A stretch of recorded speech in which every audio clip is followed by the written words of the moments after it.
A sloth, a donkey, and a curious human. Send a prompt and see what they're doing. One hits record with a question on his mind. Two brothers pick it up, see what they find. Corn takes his time, Herman's got the facts. Back and forth, they never hold back. My weird prompts, come on in, that's where we begin. My weird prompts, glad you're here. This episode was generated using artificial intelligence. Please verify facts. My Weird Prompts is a community-driven initiative exploring how AI can fuel curiosity and uncover the fascinating ways our world works. GPU compute for this podcast is generously provided by Modal. Learn more at modal.com. I was reading this morning about the paradox of where we are right now, and it is honestly a bit jarring. We are sitting here in March of 2026, and it feels like we are living in two completely different worlds at the same time when it comes to global health. On one hand, you have these massive, historic international treaties being signed, like the WHO pandemic agreement from last May. But on the other hand, we are seeing the literal dismantling of the infrastructure meant to uphold them. Today's prompt from Daniel is about exactly that. He is asking what lessons the world has actually learned from the last pandemic and what we have put in place to handle the next one. Because the next one isn't a matter of if, it is a matter of how much we have already forgotten since 2020. It is a massive question, Corn, and the answer depends entirely on whether you are looking at a lab bench or a budget sheet. Herman Poppleberry here, by the way. If you look at the technical side, the progress is actually stunning. We have things like the 100 Days mission from the Coalition for Epidemic Preparedness Innovations, or SEEP as most people call it. Their goal is to have a safe, effective vaccine ready within 100 days of identifying a new pathogen. Compare that to the 326 days it took for the first coronavirus vaccines, and you realize the technical ceiling has moved significantly. We have the blueprints now. We have the platforms. But that is the technical side. When you look at the political side, especially here in the United States, the vibe is very different. We just saw the Department of Government Efficiency, or DOGE, drive these massive cuts at the Centers for Disease Control. 2,400 jobs gone in a single restructuring. And then you have that $11.4 billion clawback of public health grants from last year. It feels like the technical experts are racing toward the future, while the people holding the checkbooks are trying to revert to 1999. Are we actually safer, Herman? Or are we just better at writing treaties that nobody intends to fund? That is the trillion-dollar question. The World Health Organization just published a major assessment in February, basically saying we are meaningfully better prepared in some technical areas, but dangerously backsliding in others. The core of the new strategy is the WHO pandemic agreement that was adopted in May of last year. It was the first ever international treaty specifically for pandemic prevention and response. It was meant to close the gaps and inequities that the coronavirus exposed. But as you noted, the United States under the current administration did not sign it. That creates a vacuum in global leadership that we have not seen in decades. It is a bit like building a state-of-the-art global fire department, but the biggest house on the block refuses to pay the dues or share their hoses. It is interesting because the argument from the administration, and from folks like Health Secretary Robert F. Kennedy Jr., is that these international agreements infringe on national sovereignty. They want a more decentralized, nationalistic approach to health. But can you actually do pandemic preparedness in a vacuum? If a virus starts in a market halfway across the world, does national resilience help if you've cut the global surveillance networks that would have given you a heads up? We are talking about a biological threat that doesn't carry a passport. And the International Health Regulations, or IHR, were actually amended recently, and those amendments took effect in September. They now require countries to detect outbreaks within 7 days and start a response within 14. That is an incredibly tight window. To hit those benchmarks, you need a high-functioning global laboratory network and real-time data sharing. But if the major players are pulling back funding for global health R&D, which the US, UK, France, and Germany all did in 2025, the network starts to fray. You can't hit a 7-day detection target if the local lab in a rural province has been closed due to budget cuts. Let's dig into that 100 days mission you mentioned, because that sounds like the actual lesson learned from a scientific perspective. How do you actually shave 200 days off a vaccine timeline? Is it just about having the mRNA templates ready to go, or is there more to the plumbing of the system? Because 326 days was already a miracle. 100 days sounds like science fiction. It is much more than just the templates, though mRNA is a huge part of it. SECP has built what they call a rapid manufacturing framework that covers 5 specific functional areas. First, you have the processes. This means having standardized, plug-and-play ways to produce different types of vaccines so you aren't reinventing the wheel every time a new virus pops up. Then there is the formulation and the analytics. Basically, how do you stabilize the vaccine and test its potency quickly without waiting months for traditional, slow-moving trials? They are looking at using digital twins and advanced modeling to predict safety profiles. And the supply chain, because that was the huge bottleneck in 2020. We had the science, but we didn't have the glass vials or the specialized filters. I remember stories of scientists literally begging for plastic pipette tips. They have actually mapped that out now. They have agreements with manufacturers to keep warm facilities ready. These are factories that are producing other things during peacetime, like seasonal flu shots or routine biologics, but can be pivoted to pandemic vaccine production in a matter of days. They have also secured access to over 900 million vaccine doses specifically for future influenza pandemics through the Pandemic Influenza Preparedness Framework. So the physical capacity is being built out. But again, the political will to share that capacity is where it gets messy. Speed is great, but if the speed only benefits the country where the factory is located, the rest of the world is still at risk. This is where we get into the equity gap. During the last one, wealthy nations were getting boosters while some countries in Africa hadn't even seen their first doses. The new Pathogen Access and Benefit Sharing System, or PABS, is supposed to solve this. The idea is that if a country shares a virus sample with the world, they are guaranteed a certain percentage of the resulting vaccines or treatments. It sounds fair on paper. You give us the data, we give you the cure. But the negotiations are still dragging on here in 2026. Why is it so hard to agree on something that seems like a basic fair trade? Because the tension is that speed often favors the wealthy. If you want to hit that 100-day goal, you are going to use the most advanced facilities in the US, Europe, and Singapore. If you have to wait to build out manufacturing in a dozen different developing nations before you start, you lose the speed. But if you don't build that local capacity, those nations have no incentive to share the data or the samples you need to start the clock in the first place. It is a biological standoff. If I am a health minister in a developing nation and I see a new bird flu, why would I report it immediately if I know the vaccines produced from my data will all go to Chicago and London first? It is a game of chicken where everyone loses if the car crashes. I find it fascinating that the WHO now explicitly lists vaccine hesitancy and medical misinformation as a primary technical failure. It is like we realize that you can have the best vaccine in the world, but if 40% of your population thinks it is a tracking device or a government plot, the vaccine is technically useless for reaching herd immunity. We spent billions on the biology and almost nothing on the sociology. It is a massive shift in how we define infrastructure. It used to be just labs and hospitals. Now, trust is being treated as a piece of infrastructure that needs maintenance, just like a bridge or a power grid. The Global Preparedness Monitoring Board warned in their October report that global health security is in a very volatile spot because that trust has eroded so deeply. When you have the U.S. Health Secretary openly questioning the foundation of previous vaccine programs, it changes the landscape of what is possible during a crisis. If the public doesn't believe the messenger, the message, no matter how scientifically accurate, is dead on arrival. It also shifts the burden of leadership. If the US is pulling back, who is stepping into that role? Is it China? Is it the European Union? Or are we seeing the rise of private philanthropy as the actual shadow government of global health? I mean, the Gates Foundation and the Wellcome Trust seem to have more consistent funding than some mid-sized countries at this point. We are seeing a bit of all three. China has been very aggressive in offering health cooperation to the global south, often framing it as an alternative to the strings-attached aid from the West.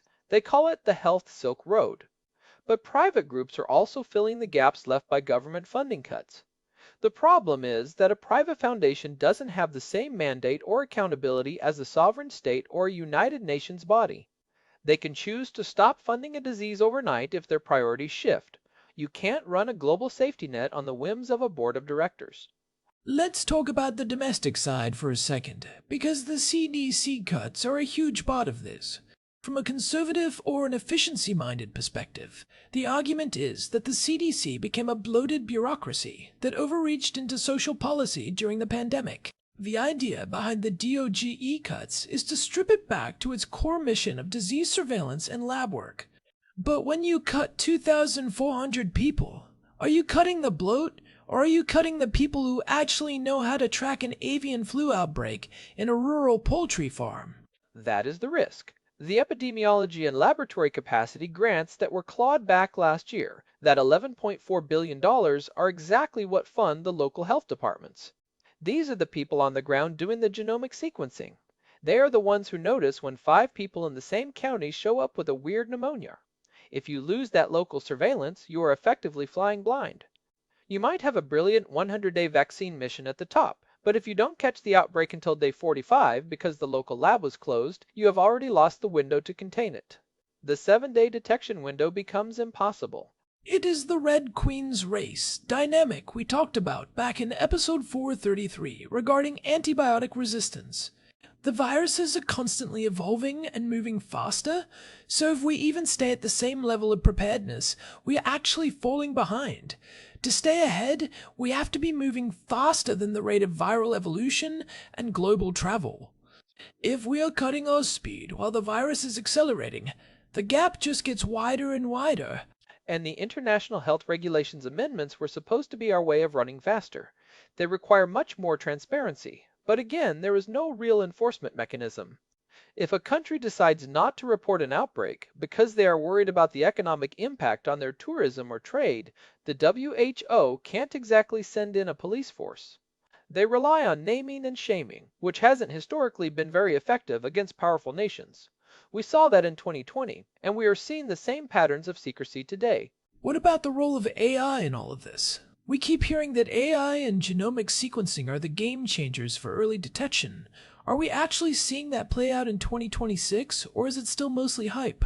Can an algorithm replace 1,000 boots on the ground epidemiologists? No, it can't replace them, but it can make them much more effective. We are seeing AI models that can scan global news, social media, and even satellite imagery of hospital parking lots to flag anomalies way before an official report is filed.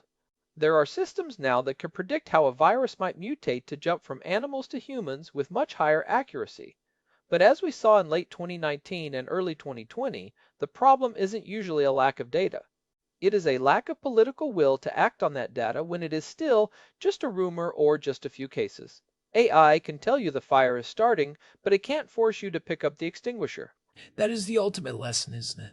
You can have the AI, you can have the mRNA templates, you can have the treaties, but if the person at the top is worried about the stock market or an upcoming election, the technology doesn't matter. The bottleneck is always human. The bottleneck is the person who has to decide to shut down a border or authorize $1 billion in emergency spending before the public even knows there is a problem. And that is why the Global Preparedness Monitoring Board's report was so sobering. They titled it The New Face of Pandemic Preparedness, and their main point was that we are in a more volatile and uncertain world than we were 6 years ago. Geopolitical tensions, especially between the US and China, make it much harder to cooperate on biological threats that don't care about borders. We are seeing a fragmentation of the global health order. Instead of one big shield, we have a bunch of small, overlapping, and sometimes conflicting shields. It feels like we are moving toward a model of nationalistic resilience. Instead of a global shield, every country is trying to build its own individual umbrella. The US is focusing on domestic manufacturing and cutting international ties. Other countries are doing the same. But if the rain is a global pandemic, having a bunch of small, unconnected umbrellas leaves a lot of people getting wet, and the wind just blows the rain under your umbrella anyway. You can't isolate yourself from a global atmosphere. The Pandemic Fund has been one of the few bright spots in this fragmented landscape. It has disbursed about $1.2 billion in grants so far, and that has catalyzed another $11 billion in projects across nearly 100 countries.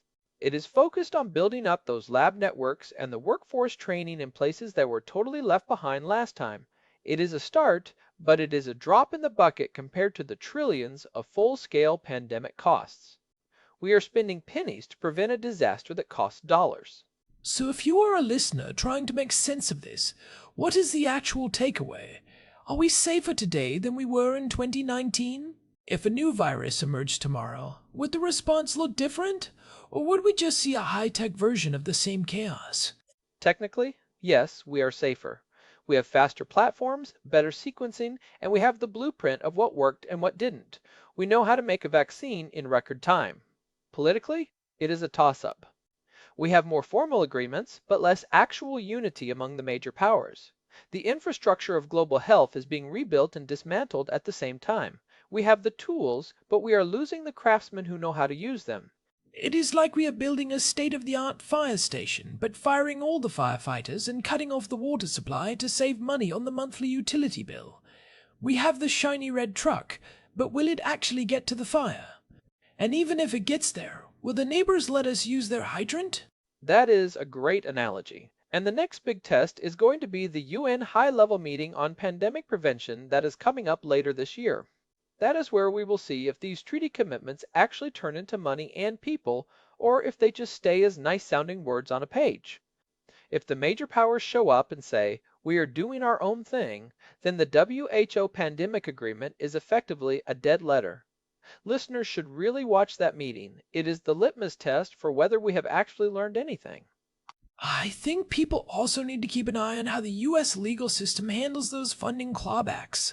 That federal judge ruling that the HHS clawback was unlawful is a big deal. It shows that even with a mandate for efficiency, there are legal protections for the public health infrastructure that was put in place. It is a tug of war between the executive branch and the courts over how much of the safety net can be cut before it becomes a violation of the law. It is also worth noting that while the headlines focus on the big cuts, there is still a lot of quiet bipartisan support for biodefense. Even the most America First policymakers generally agree that protecting the country from a biological attack or a natural pandemic is a core national security function. The debate is really about who controls the response and how much we rely on international bodies versus our own domestic agencies. They want the protection, they just don't want the international oversight. I wonder if we are going to see a shift toward more regional hubs. Instead of everything flowing through Geneva and the WHO, maybe we see a North American health bloc, an EU bloc, and an African Union bloc that coordinate with each other but have more local autonomy. It seems like the global model is cracking, and regionalism is the new default. We are already seeing that with the African CDC. They have become much more assertive and capable since 2020. They are pushing for their own vaccine manufacturing and their own data sharing protocols. In many ways, they are leading the charge on regional resilience because they realize they can't rely on the global system when things get dire. They are building their own umbrellas because they know the big global one has holes in it.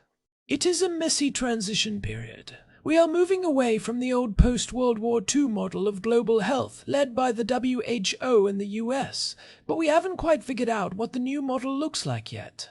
We're in the in-between stage where the old system is breaking and the new one is still being beta tested. And as you said, that is a dangerous place to be.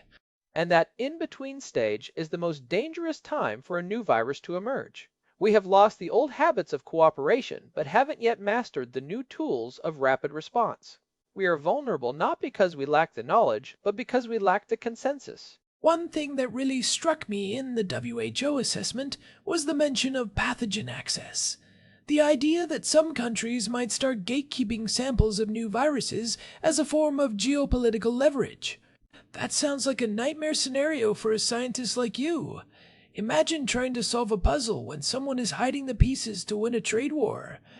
It is terrifying.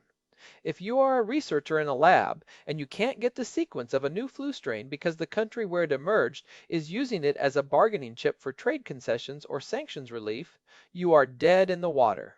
That is why the PABS system is so critical, even if it is hard to negotiate.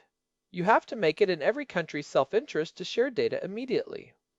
If they feel like they are being exploited or that they won't get the benefits of the research, they will shut the door. And a shut door in a pandemic is a death sentence for thousands. It all comes back to that balance of power and equity. If the lesson we learned is just get faster at making vaccines for ourselves, we haven't actually learned the main lesson of the last 6 years, which is that a virus anywhere is a threat everywhere. You can't build a wall high enough to keep out a respiratory pathogen. I think that is the perfect way to frame it. We have learned the technical lessons, but we are still struggling with the moral and political ones. We have the how figured out, 100 days mRNA, genomic sequencing, but the who and the where are still up for grabs. We know how to save the world, we just haven't decided if we want to do it together. Well, if you want to dive deeper into how we got to this new normal in 2026, I definitely recommend checking out episode 479.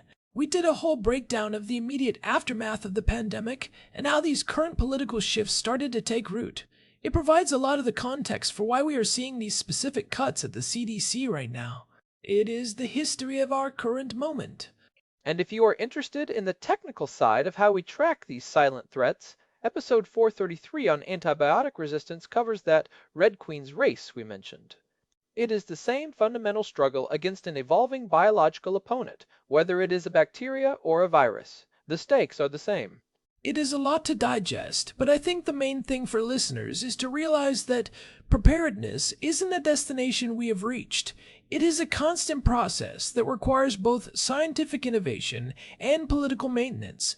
You can't just set it and forget it. You have to keep paying the firefighters even when there isn't a fire.